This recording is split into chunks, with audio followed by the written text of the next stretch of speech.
my position is that this goes beyond the ICC warrant. Now, why am I saying that?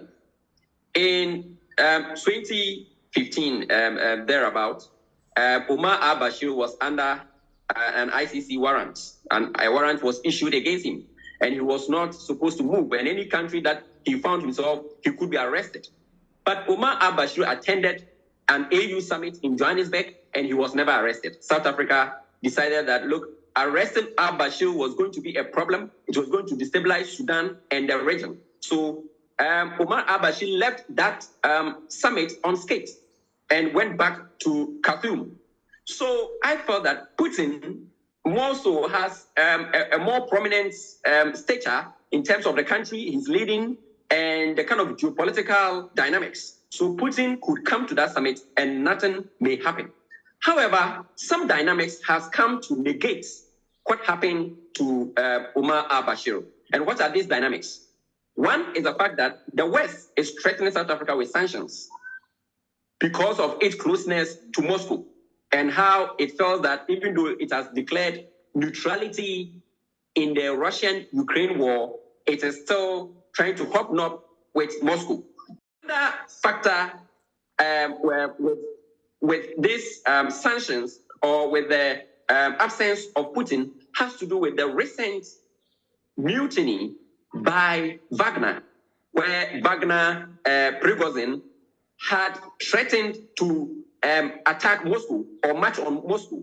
That has brought some dynamics in the Russian-Ukraine conflict, where Putin must now pay attention to his domestic environment, that is national security, internal security. And it appears to me that currently Putin is doing the day-to-day management of the domestic security of Russia. In such circumstances, leaders would not like to leave their capitals or their countries because leaving means more risk to him. At the time Prigozhin threatened to march on to Moscow, Putin was in Russia. So leaving Russia makes it very serious decision to actually make. Okay, so now talking about BRICS itself, what are some of the milestones? And just to say, BRICS stands for, it's an amalgamation of 5 countries, which are some of the biggest economies in the developing world, which is Brazil, India, China, Russia, and South Africa. What are the milestones that they can talk about since BRICS was established? Yeah, so the milestones are that, one, they sought to provide an alternative to what the world had known over the decades, especially after the collapse of the Soviet Union. Then they were also made up of emerging economies. The fact that they were emerging meant that they were moving from what was generally known as global South countries to global North countries or more advanced economies. Now, this happened, the formation actually was happened in 2009.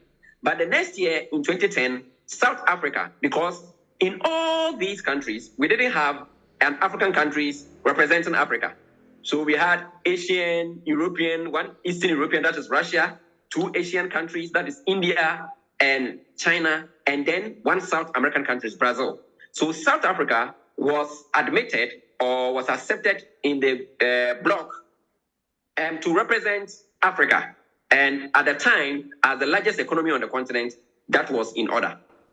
So then it's good that there's this amalgamation, but have there been any economic benefits from this group being together?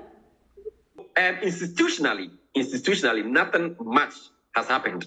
And that is why the expected summit in South Africa is expected to have some new initiatives getting announced so that people will see that institutionally the bloc is, becoming more revolutionary or more consequential in the global economic system.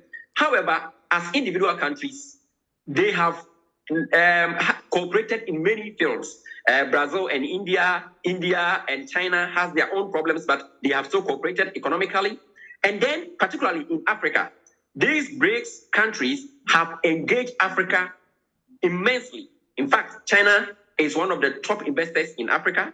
Infrastructure-wise, China is investing in Africa. India, same. India's trade in Africa is in the billions, just like China's. Brazil is investing in infrastructure. Ghana has had Brazil investing in some road infrastructure. Brazil is also in Angola and Mozambique and other countries in Africa. But we would say, if I can just come in there quickly, that these investments are in the form of bilaterals, like bilateral trade and investment agreements between the BRICS countries and a number of countries in Africa, not so much as a BRICS bloc.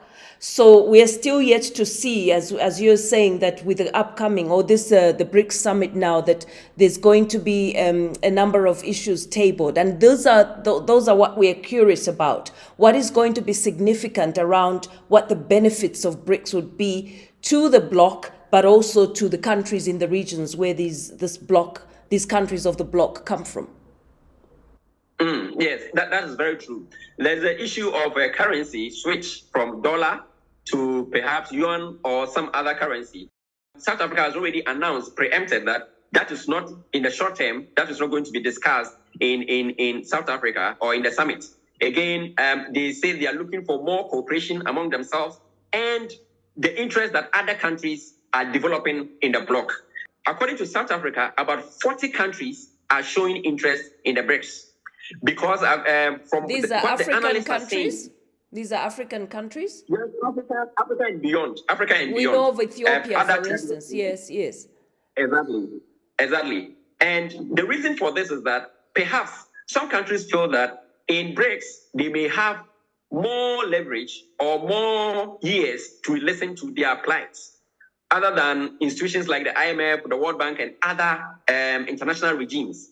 And that is a possibility. But however, you cannot rely on something that has not really taken shape. That is also another thing that some of these countries must be wary of, because much of what is discussed with BRICS has to do with what ought to be rather than what actually is the case. So many people feel that, well, BRICS is supposed to provide an alternative, is supposed to grant soft loans, is supposed to help with development and all that. But BRICS is not there yet as a collective.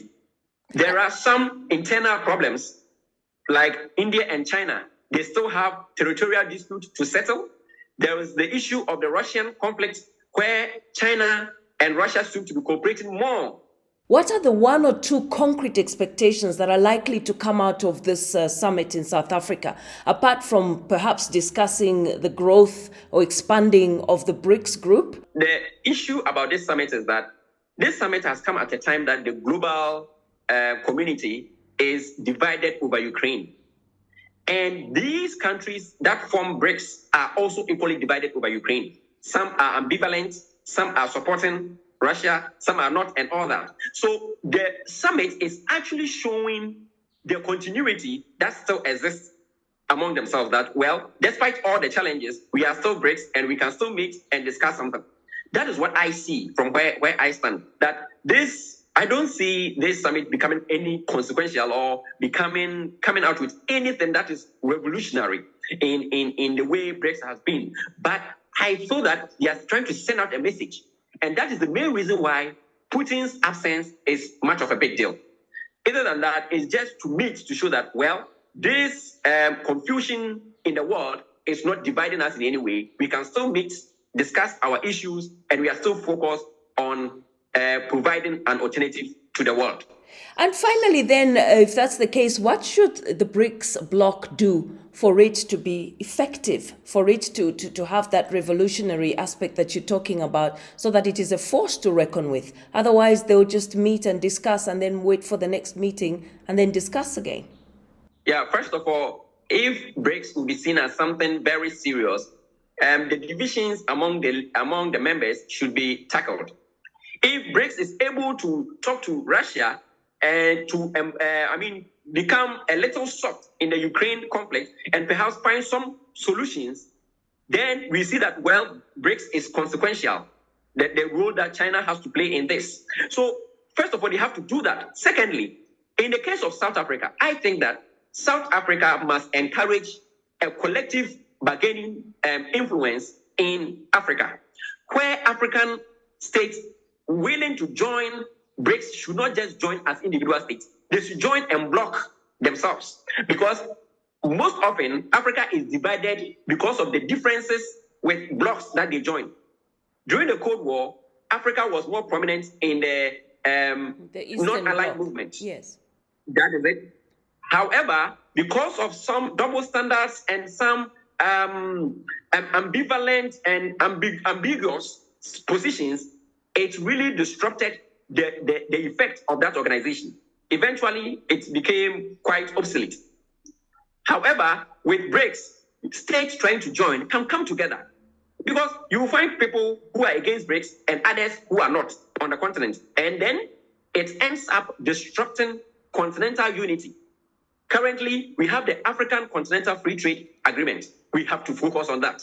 I think that when we focus on that, we are likely to reap more than just maybe a couple of countries or a group of countries joining BRICS and others not joining. So that is my position on that. That's a very important point. I mean, obviously, the fragmentation of African unity and policies has been our biggest challenge. So we wait and see what comes out of this BRICS summit, and whether, I mean, it would be possible that Africa joins BRICS as a bloc rather than individual countries. Thank you very much for those interesting insights, Fidel. We really appreciate your time.